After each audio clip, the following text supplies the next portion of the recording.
And you're watching Election 11, live coverage of the local election results of the greater Danbury area. Jay, Mayor Mark Boughton taking commanding lead, unofficially of course, but taking commanding lead. Your take, you just heard the Republican side take, your take on it. You know, I think that in terms of organization and funding and all of these kinds of things that we say kind of on the side win elections, aside from the candidates and their ability to articulate issues, I think that Boughton had it going for him, you know, at that kind of level. Like what? What kinds of how many signs you see around town? How big are they? You know, it sounds kind of absurd at one level, but we know that advertising is influential in people's decision-making process, and it applies equally to politics in many ways. So his $70,000 campaign chest compared to Tabersack's around $7,000, you think he's played a key role in this? Yeah, you know, and we're not even seeing him win 10 times the number of votes, you know, in terms of thinking about how that influence All works. right, Michael, was he supposed to win 10 times the votes if he had 10 times the money? It doesn't turn out that way. So you're saying that he's done everything right, and that's why people re-elected him, right? Yes. Michael, Michael's giving you, I think, a logical answer, and you're saying it's the money. Well, if I were to draw back into Wall Street here and think about where the money flows and how it influences elections, 70,000 to 7,000, you know, it's hard to disassociate the kind of spending and the kind of funding that backs that spending up and its influence on elections.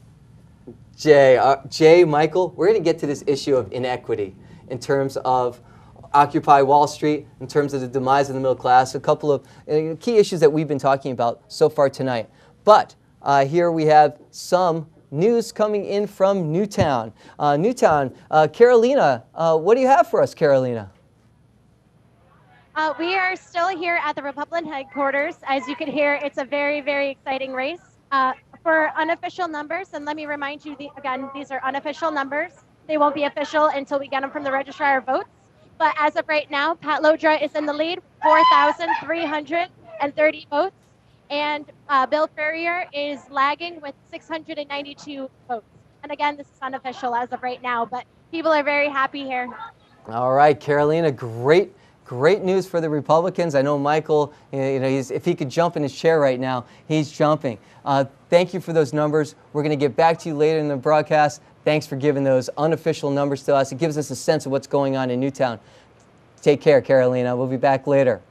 And speaking of this idea of the middle class, speaking of this idea of inequity that we've been talking about, one of our students has filed a special report on Occupy Hartford.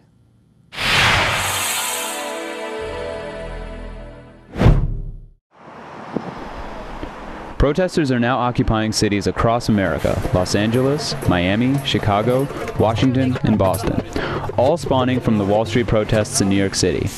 Another city is now added to that list, Hartford. I went there to get a first-hand look at what most people are simply calling the movement.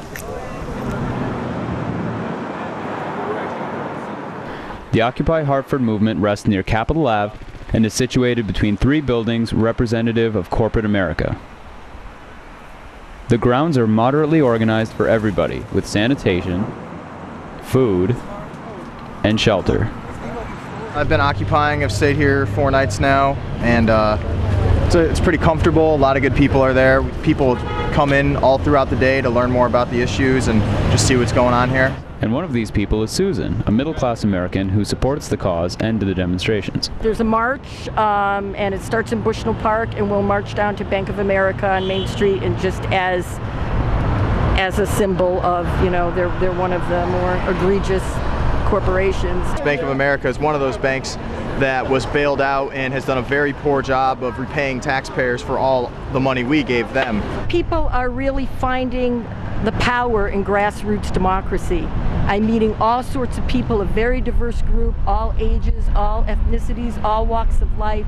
I think the media, our mainstream media, has been trying to portray it as some 20-year-old college kids, and I think it's time to take back our country and take back our democracy.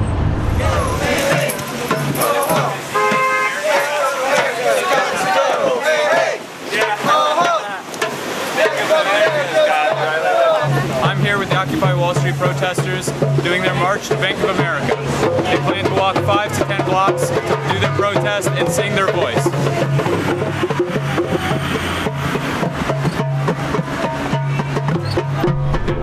Stand up on Monday. Although people marched on Bank of America, many of them walked for different reasons. We don't want war. Too much war. Big money on war. When our politicians start discussing the current state of American imperialism? I'm hopeful that there will be an entirely new economic and social order. Hopefully it will translate into political action that really makes a difference. I think it will stop when we have a fair and just society where everyone has a job, everyone has a house, everyone has health care. So until that happens, we're going to be out fighting for it. This movement is getting stronger and larger by the day, and who knows where it will end up. My name is Ronald Laskowski with WCSU News.